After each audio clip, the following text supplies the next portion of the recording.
أعوذ بالله من الشيطان الرجيم. بسم الله الرحمن الرحیم. متن کی عبارت ہے: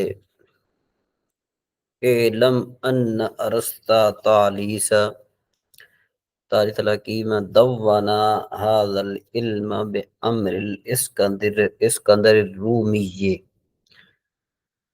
ولہذا یلقب بالمعلم الاول والفارابی حذب هذا الفن وهو المعلم الثانی.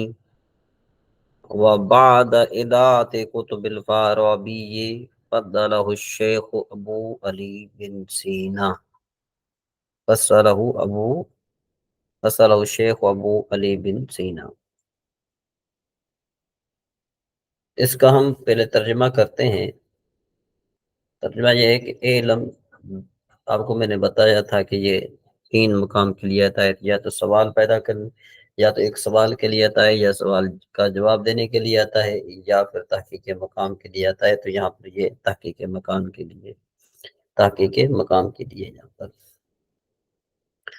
تو مصنف علیہ الرحمٰن نے فرمایا علم جان لے کہ ارسطا طالیس نے اس علم کو اسکندر رومی کے حکم سے مدون کیا، اسی وجہ سے اس کو معلم اول کا لقب ملا.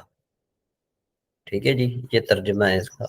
والفارابی اور فارابی نے اس کو اور فارابی نے اس فن کو آراستہ کیا. ٹھیک ہے جی، اور وہ معلم ثانی ہوا. اور فارابی کی کتابیں جو ضائع ہو جانے کے بعد شیخ ابو علی سینا نے اس کو تفصیل سے لکھا، اس وجہ سے اس کو معلم ثالث کہا جاتا ہے. تو اب یہاں سے اس کی تشریح کچھ اس طرح بنے گی کہ حضرت مصنف علیہ رحمہ علم منطق کی تاریخ اور یہاں پر جو ہے وہ تدوین بیان فرما رہے ہیں. سب سے پہلے منطق کا ایک چھوٹا سا تعارف کہ یہ منطق جو ہے نا، یہ ایک فطری علم ہے، کیونکہ کسی مقصد و مدعا پر دلیل و برہان پیش کرنا، قیاس کر کے نتیجہ نکالنا، افکار صحیحہ کو جو ہے نا وہ خطا سے، افکار ذہنیہ کو خطا سے بچانا ہے. اور جو ہے نا کیا ہے کہ اسی طرح کہتے ہیں کہ اس کا نام جو ہے نا یہ بنتا ہے منطق. تو ان پڑھ شخص بھی اس کی کوشش کرتا ہے. یہ منطق ہر جگہ استعمال ہوتا ہے، ایسا نہیں ہے کہ جو پڑھا لکھا استعمال کرتا ہے، ہر جگہ استعمال کرتا ہے. لہذا جب سے انسان ہے تب سے علم منطق ہے، لیکن اس کا ضابطے کا استعمال سب سے پہلے حضرت ادریس علی نبینا علیہ السلام سے ہوا. آپ نے مخالفین کو ساکت و عاجز کرنے کے لیے اس علم کا بطور معجزہ جو ہے استعمال کیا. پھر اس علم کو یونانیوں نے اپنایا. یونان کا ایک رئیس تھا جس کا نام تھا ارسطو.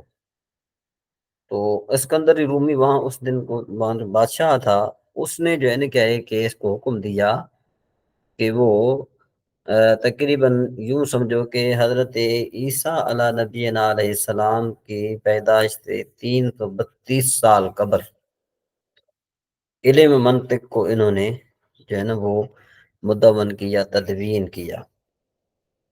اسی وجہ سے یہ جو ارسطو ہے اس کو معول کہتے ہیں.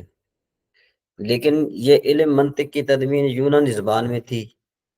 ابو نصر فارابی 339 ہجری بمطابق 950 عیسوی افلاطون اور حکیم ارسطو کے بارے میں کہتے ہیں کہ فلسفہ اور منطق کی بنیادی اور ابتدائی باتوں کی بنیادی یہی دو شخصیات ہیں. اب چھوٹا سا ہم ذرا اس کا تعارف کر لیتے ہیں، جس کو موشی نے بھی لکھا ہے کہ اگر آپ جو ہے اس کو اچھے طریقے سے دیکھیں گے تو وہاں پر آپ کو جو ہے نا وہ بات سمجھ میں آ جائے گی. یہ جو معلم اول جو ارسطا ہے نا، اس کو ارسطو بھی کہا جاتا ہے. یہ ایک مشہور فلسفی اور منطقی ہیں. ان کی پیدائش مقدونیہ کے شہر تاجیرہ میں ہوئی. تقریباً 18 سال کی عمر میں افلاطون کے پاس علم حاصل کرنے کے لیے گئے۔ اسی طرح یہ افلاطون کے شاگرد ہوئے۔ افلاطون حکیم سقراط کے شاگرد ہیں، اور وہ فیثاغورس کے شاگرد ہیں، اور فیثاغورس حضرت سلیمان علیہ السلام کے صحابی اور شاگرد ہیں۔ اور جب یہ تعلیم مکمل کر چکے تو سلطان مقدونیہ کے طبیب خاص ایک طبیب تھے، وہ سلطان کی فرمائش پر اس کے بیٹے اسکندر کو تعلیم دیتے رہے۔ پھر سکندر رومی کی فرمائش پر جو ہے علم منطق کو مدون کیا، تو اس لیے اسے معلم اول کہا جاتا ہے۔ یہ انتہائی متقی اور صاحب تقوی شخص تھے۔ لوگوں کو خلاف شروع شرع چلنے پر جو ہے نا کیا ہے کہ سختی سے روکتے تھے، کہ اگر لوگ جو ہے وہ اتنے پرہیزگار تھے کہ اگر کوئی خلاف شرع کوئی کام کرتا تھا تو ان کو آپ روکتے تھے۔ تو لوگوں نے جو ہے نا، لوگ اس سے جلنے لگے، تو اب لوگوں نے ایک دن موقع پا کر انہیں قتل کر دیا، ٹھیک ہے جی، اور اس وقت اس کی عمر 62 سال تھی۔ اب یہ جو اسکندر ہے، اس کے بارے میں یہ آتا ہے کہ یہ تاریخ میں اس نام کے جو ہے نا کیا ہے کہ 2 شخص مشہور تھے۔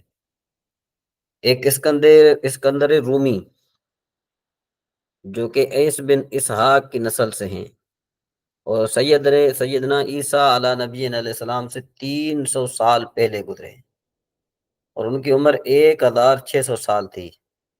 ان کے حکیم تھے ارسطو، یہ ایک۔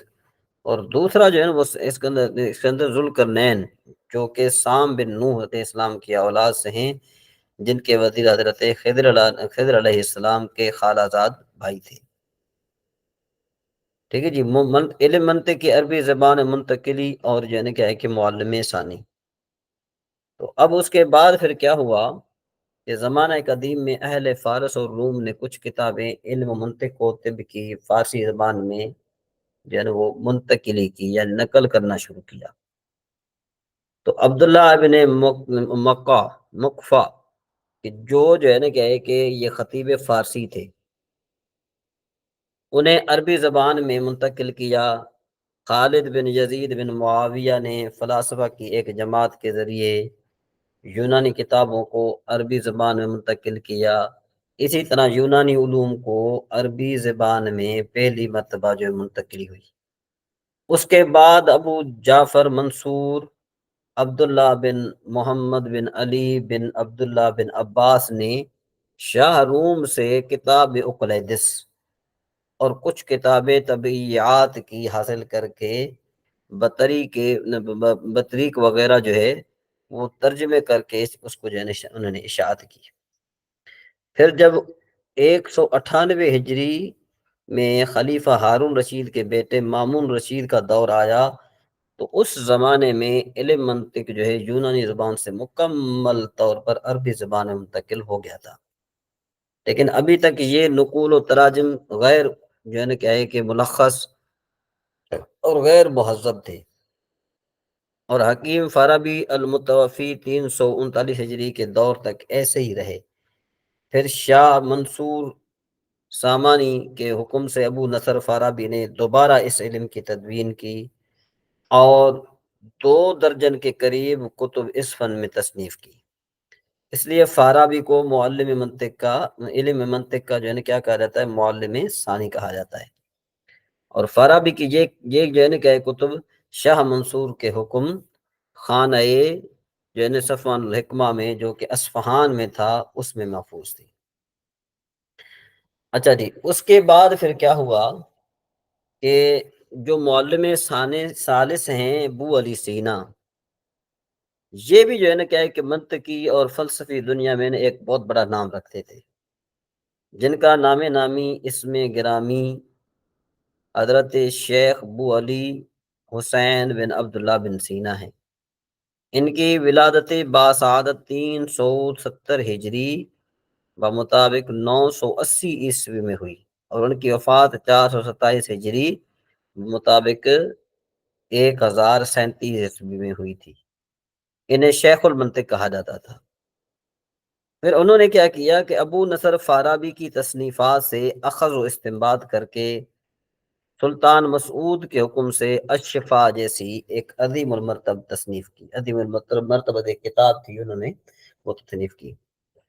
علماء فرماتے ہیں کہ لفظ الکتاب جب مطلقاً بولا جائے تو اس سے مراد کتاب اللہ ہوگی، اور علم نحو کے بیان میں الکتاب سے مراد امام سے ایک یہ فائدہ بتا رہے ہیں کہ بھئی کہ یہ فائدہ یہ ہے کہ جب الکتاب مطلقاً بولا جائے تو اس سے مراد کتاب اللہ ہوتی ہے، اور جب علم نحو کے بیان میں کتاب بولی جائے تو صفہ کی تصنیف کردہ الکتاب ہوتی ہے، اور علم منطق کے بیان میں بو علی سینا کی کتاب الشفا مراد ہوگی۔ تو بو علی سینا جو ہے نا کیا ہے کہ اس کو منطق میں بہت مہارت تھی، آپ فرمایا کرتے تھے کہ علم منطق سے اغراض وہی کرتا ہے جو اسی کو جانتا ہے۔ تو چونکہ ابو نصر فارابی کتب شاہ منصور کے کتب خانہ سوان الحکمت جو کہ اصفہان میں تھا اس میں محفوظ تھیں، بو علی سینا کو شاہ منصور کے کتب خانہ میں علم منطق کو، علم و فلسفہ کی کتابوں کا مطالعہ کرنے کی اجازت عام تھی۔ انہیں مطالعہ کر کے اتنا شوق ہو گیا تھا کہ وہ برملا کہتے تھے کہ اگر ابو نصر کی کتب ختم بھی ہو جائیں تو میں انہوں دوبارہ تحریر کر سکتا ہوں۔ تو بس یہی ہوا کہ کسی دشمن نے اس کتب خانے کو آگ لگا دی، جیسے ابو نصر فارابی کی تمام کتابیں جل گئیں۔ پھر اس کو ماتن نے یعنی یوں کہو کہ آپ نے مصنف نے بات کی وہ بعد اضاعت کتب الفارابی، کہ بھئی اضاعت کتب الفارابی، یہ فارابی کی کتب ضائع ہونے کے بعد، ٹھیک ہے جی۔ تو اب وہ ابو علی سینا نے پھر کیا کیا کہ وہ جو کتابیں جل گئی تھی نا، جب وہ کتابیں جل گئی تھی تو پھر امام ابو علی سینا نے ان کتاب کو اثر نو تحریر فرمایا۔ آپ کو علم طب میں مباحث، علم طب میں مہارت تامہ جو ہے نا کیا ہے کہ حاصل تھی۔ علم طب کے موضوع پر آپ کی مشہور و معروف کتاب اور لاجواب القانون فی الطب ہے، جو 10 لاکھ الفاظ پر مشتمل ہے۔ یہ کتاب ابتداً ہلکے جو ہے نا کیا ہے کہ بھورے رنگ کے چمڑے پر تحریر کی گئی تھی۔ بو علی سینا نے 10 سال کی عمر میں قرآن پاک حفظ کیا تھا، ٹھیک ہے جی۔ 18 سال کی عمر میں وہ جو ہے نا کہ لیل و نہار کتب جو ہے نا کیا ہے کہ وہاں پر جو ہے نا کتب بینی کو اوڑھنا بچھونا سمجھ لیا، یعنی انہوں نے پھر اور کچھ نہیں کیا، بس پھر ان کے جو اوڑھنا بچھونا تھا نا وہ کتب ہی تھا۔ جب کسی مسئلے میں وقت دقت ہوتی تو جامع مسجد میں جا کر 2 رکعت ادا کرتے اور مسئلہ حل کر کے جو ہے نا وہ گڑ گڑا کر دعا کرتے تو اللہ تبارک و تعالیٰ ان کے لیے آسانی پیدا فرما دیتا۔ تو بو علی سینا جو تھے نا، انہوں نے ایک مرتبہ امام محمد علیہ الرحمہ کے کتب خانہ میں وہ تشریف لے گئے، وہاں 1 ہفتے تک قیام کیا اور ان کی کتب کا مطالعہ کیا اور بہت متاثر ہوئے۔ شکرانے کے طور پر انہوں نے کیا کیا، 2 رکعتیں ادا کی اور کہا کہ اللہ تبارک و تعالیٰ کا شکر ہے کہ اللہ پاک نے امام محمد علیہ الرحمہ وغیرہ کا ذہن منطق کی طرف نہیں کیا، ورنہ ہمیں علم منطق میں کوئی مقام نہ ملتا۔ اس کا یہ مطلب ہرگز نہیں ہے کہ جو ہے نا کیا ہے کہ وہ یہ دعا کر رہے تھے کہ جی کوئی اور منطقی نہ بنے، منطق علم صحیح نہیں، حالانکہ منطق جو ہے نا وہ بہت زیادہ ضرورت ہے۔ تو بہرحال بو علی سینا قرآن و حدیث اور فقہ کو چھوڑ کر ہماتن علم منطق کی طرف متوجہ رہتے، جس کا نتیجہ بہت جو ہے نا کیا ہے کہ غلط نکلا۔ علامہ عبد الرحمن جامی رحمہ اللہ فرماتے ہیں کہ مجھے خواب میں تاجدار کائنات صلی اللہ علیہ وسلم کی ہدایت نصیب ہوئی تو میں نے آقائے دو جہاں صلی اللہ علیہ وسلم سے بو علی سینا کے بارے میں دریافت کیا، تو جواباً تاجدار کائنات صلی اللہ علیہ وسلم نے فرمایا کہ اس نے بطور عقل میرے واسطے کے بغیر رسائی تک جو ہے نا کیا چاہیے تو اس کو دھکا دیا گیا حتیٰ کہ وہ جہنم میں اوندا گر گیا۔ تو مطلب یہ کہ کہنے کا مطلب یہ ہے کہ یہ اللہ معافی دے کہ جو ہے نا کیا ہے کہ یہ علم منطق جو ہے نا کیا ہے کوئی اس طرح غلط کتاب ہے۔ بہرحال کہنے کا مطلب یہی ہے کہ علم منطق جو ہے نا، جو منطقی تھے، جو فلسفی تھے، تو وہ جب انہوں نے عقل کے گھوڑے استعمال کیے، عقل کے گھوڑے استعمال کیے تو انہوں نے اللہ کی وحدانیت کا انکار کیا، اور پھر اسی طریقے سے جو ہے نا کیا ہے کہ وہ ذرا تھوڑا راہ سے جو ہے نا وہ ہٹ گئے۔ تو اصل قرآن پاک بھی علم منطق کے ذریعے ہی سمجھ میں آتا ہے، ٹھیک ہے جی۔ تو آپ بھی کوشش کریں کہ علم منطق کو آپ اچھے طریقے سے کریں۔ تو یہ جو ہے امام ابو علی سینا جو ہیں یہ منطق کے معلم ثالث ہیں۔ تو اللہ تبارک و تعالیٰ سے دعا ہے کہ اللہ تبارک و تعالیٰ ہمیں علم منطق اچھے طریقے سے سمجھنے اور پڑھنے اور پڑھانے کی توفیق عطا فرمائے۔ تو جب تک انسان کو علم منطق حاصل نہیں ہوتا تو وہ کسی بھی فن میں مہارت حاصل نہیں کر سکتا۔ وآخر دعوانا الحمدللہ رب العالمین۔